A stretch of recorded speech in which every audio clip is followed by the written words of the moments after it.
નમસ્કાર, આપ જોઈ રહ્યા છો ન્યૂ ભારત ન્યૂઝ। નજર કરીએ આજના વિશેષ સમાચાર પર અને હું છું આપની સાથે ધ્રુવી। મનપાનું અજબ ગજબ પ્રદર્શન ફરી એકવાર સામે આવ્યું છે। સુરતના લિંબાયત ઝોનમાં આવેલા સોનિયાનગર વિસ્તારના રહીશો છેલ્લા 2 વર્ષથી નરકાગાર જેવી પરિસ્થિતિમાં જીવન જીવવા મજબૂર હતા। ગટર અને ડ્રેનેજની ગંભીર સમસ્યાને કારણે સ્થાનિક લોકો ભારે હાલાકીનો સામનો કરી રહ્યા હતા। વારંવાર રજૂઆતો છતાં પણ તંત્ર દ્વારા કોઈ નક્કર કાર્યવાહી કરવામાં આવતી નહોતી, જેના કારણે લોકોમાં ભારે રોષ જોવા મળ્યો હતો। પરંતુ અંતે સોનિયાનગરના રહીશોએ સોશિયલ મીડિયાનો સહારો લીધો અને પોતાની સમસ્યાઓને જાહેર મંચ પર લાવી।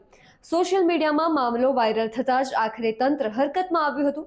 માત્ર એટલું જ નહીં, આ સમગ્ર મામલે મુખ્યમંત્રીના હસ્તક્ષેપ બાદ મનપા તંત્ર જાગ્યું અને ડ્રેનેજ લાઇન અલગ કરવાની કામગીરી શરૂ કરવામાં આવી હતી। લાંબા સમયથી પીડાતા રહીશો હવે રાહતનો શ્વાસ લઈ રહ્યા છે। આ વિસ્તાર છે સોનિયાનગર।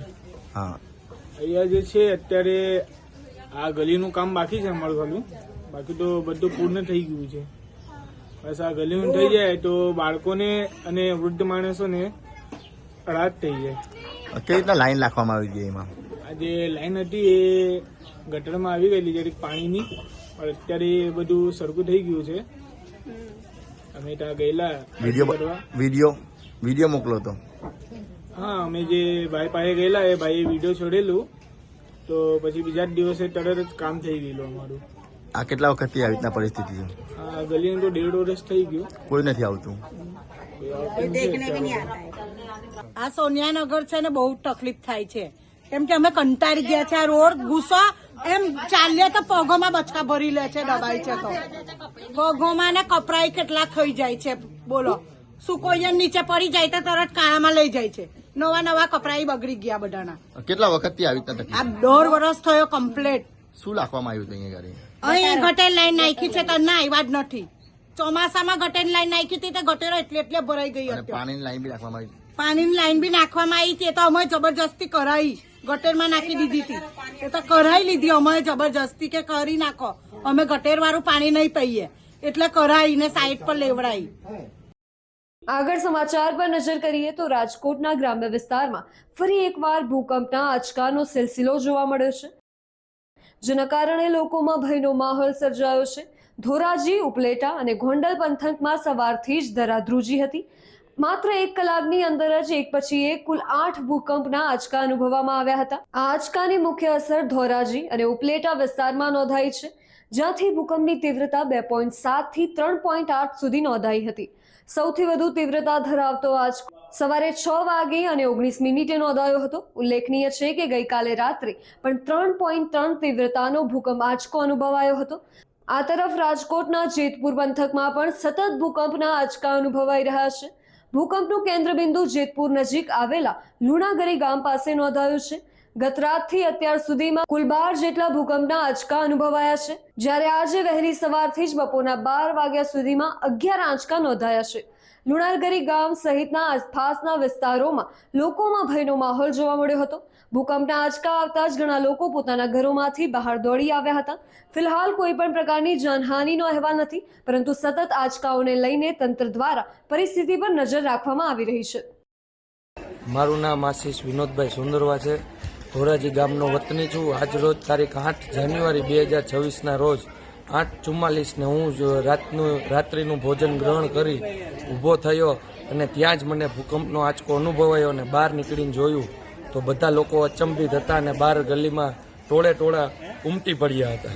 કેવો ઝટકો હતો? ઝટકો તો જાણે એમ થયું કે કોઈ શું વાઇબ્રેશન આવ્યું કે શું થયું। ઘરની પરિસ્થિતિ કેવી દેખાણી? ઘરની પરિસ્થિતિમાં તો આપણે આરસીસી હોય એટલે પંખાને થોડું વાઇબ્રેશન એવું લાગ્યું કે આ શું થયું। તમને કેમ ખબર કે ભૂકંપનો ઝટકો હતો? બહાર નીકળીને જોયું ત્યારે બધા લોકો અચંબિત હતા અને ટોળા વળ્યા હતા, એટલે એવું આજુબાજુવાળા લોકોને પૂછ્યું ત્યારે ધ્યાન પડ્યું કે ભૂકંપનો આંચકો આવી ગયો છે। આગળ સમાચાર પર નજર કરીએ તો સુરત શહેરમાંથી આ સમયે એક મોટા સમાચાર આવી રહ્યા છે, જ્યાં બોલિવૂડના મહાનાયક તરીકે ઓળખાતા અમિતાભ બચ્ચનના આગમનની ખબરથી માત્ર શહેરભરમાં ભારે ઉત્સાહ જોવા મળ્યો હતો.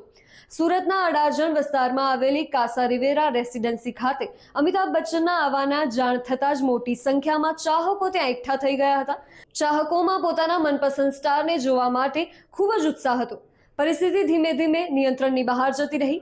સમય જતાં ભીડ સતત વધતી ગઈ અને એક તબક્કે ભારે અફરાતફરી સર્જાઈ ગઈ હતી.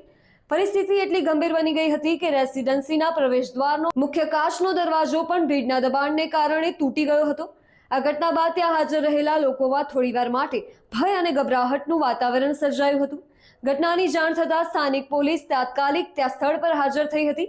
મોટી સંખ્યામાં એકઠી થયેલી ભીડને કાબૂમાં લેવા માટે પોલીસે ભારે મહેનત કરવી પડી હતી. સુરક્ષા વ્યવસ્થા મજબૂત બનાવવામાં આવી હતી અને સમગ્ર વિસ્તારમાં પોલીસ કોર્ડન હેઠળ લાવવામાં આવ્યો હતો. ચાહકોનો ઉત્સાહ એક તરફ હતો, પરંતુ સુરક્ષાની દ્રષ્ટિએ જોઈએ તો પરિસ્થિતિ સંવેદનશીલ બની જતા અમિતાભ બચ્ચનની સુરક્ષાને પ્રાથમિકતા આપવામાં આવી હતી. કર્મચારીઓ દ્વારા અમિતાભ બચ્ચનને ભીડની વચ્ચેથી સલામત રીતે બહાર કાઢવામાં આવ્યા હતા અને તેમને તાત્કાલિક હોટલ તરફ રવાના કરવામાં આવ્યા હતા. આ સમગ્ર ઘટનામાં કોઈ મોટી જાનહાનિનો અહેવાલ નથી, પરંતુ ભીડના કારણે થયેલી અફરાતફરીથી ફરી એકવાર પ્રશ્ન ઊભો થયો છે કે સેલિબ્રિટી મુલાકાત દરમિયાન સુરક્ષા અને વ્યવસ્થાપનનું કેટલું મહત્વ બની જાય છે. આગળ સમાચાર પર નજર કરીએ તો અમદાવાદમાંથી શહેરમાં વધી રહેલી ટ્રાફિકની સમસ્યાને હળવી કરવા માટે આજે સ્ટેન્ડિંગ કમિટી બેઠકમાં વિસ્તૃત ચર્ચા કરવામાં આવી. મુખ્ય બ્રિજો પર થતા ટ્રાફિક જામને ધ્યાનમાં રાખીને મહત્વપૂર્ણ નિર્ણય લેવાયો. Gandhi bridge, Chimanbhai bridge, Nehru bridge, Ellis bridge, Sardar bridge તેમજ જમાલપુર બ્રિજ પર ફેરિયાઓ અને લારીવાળાઓને દૂર કરવાનો નિર્ણય લેવામાં આવ્યો છે. આ નિર્ણયથી આ બ્રિજો પર વાહન ચાલન સરળ બનશે અને રોજિંદા મુસાફરોને ટ્રાફિકની મુશ્કેલીમાંથી રાહત મળશે તેવી આશા વ્યક્ત કરવામાં આવી છે. આ સાથે જ સ્ટેન્ડિંગ કમિટીની બેઠકમાં એક મહત્વપૂર્ણ સામાજિક નિર્ણય પણ ચર્ચાસ્પદ બની રહ્યો છે. સ્મશાન ગૃહોમાં લાકડાની નનામીની જગ્યાએ હવે સ્ટીલની નનામી વાપરવાના અંગેની ચર્ચા કરવામાં આવી છે, જે પર્યાવરણની સંરક્ષણની દિશામાં મહત્વપૂર્ણ પગલું માનવામાં આવી રહ્યું છે. ફિલહાલ આ તમામ મુદ્દાઓ પર આગળની કાર્યવાહી માટે તંત્ર દ્વારા તૈયારી શરૂ કરવામાં આવી છે. આજની મળેલી સ્ટેન્ડિંગ કમિટીની અંદર ખાસ કરીને પર્યાવરણ બાબતની પણ ચિંતા કરવામાં આવી છે. જ્યારે જે નનામી વાત કરીએ કે વાંસની બજારમાં મળતી હોય છે, તો એની ચર્ચા કરીને જો નનામી સ્ટેનલેસ સ્ટીલની લાવવામાં આવે તો લાકડું એટલું ઓછું કપાય, પર્યાવરણનું જતન થાય અને લાંબા સમય સુધી એ આપણે વાત કરીએ કે નનામીને લાંબા સમય સુધી રાખી શકાય.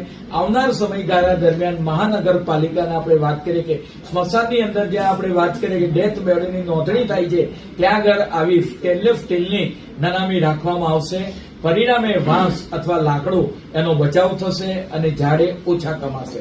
બીજું, મહાનગરની અંદર સુભાષ બ્રિજ છે, કાલુપુર બ્રિજ છે, હાટકેશ્વર બ્રિજ છે. અલગ અલગ બ્રિજની જયારે આ કામગીરી ચાલુ છે, હાટકેશ્વરની ડિમોલિશનની કામગીરી લગભગ 80% પૂર્ણતાને આધારે છે, તો મહાનગરની અંદર આપણે વાત કરીએ કે જે ટ્રાફિકની લોકોને ઓછામાં ઓછી તકલીફ પડે એ માટે વેન્ડર્સ કોઈ પણ જાતના લારી દબાણ જોવા ન મળે અને સરળતાથી ટ્રાફિક વ્યવહાર સારી રીતે ચાલે એ માટેની પણ ચર્ચા કરવામાં આવી છે. પરિણામે આ બાજુના જે બ્રિજો આવેલા છે તેની આજુબાજુ કોઈ પણ જાતના ફેરિયા જોવા ન મળે અને સરળતાથી ટ્રાફિકનું વહન થાય તે બાબતની ચર્ચા કરવામાં આવેલી છે. આજના વિશેષ સમાચાર માટે આટલું. વધુ સમાચાર માટે જોડાઈ રહો અમારી સાથે only on new Bharat news.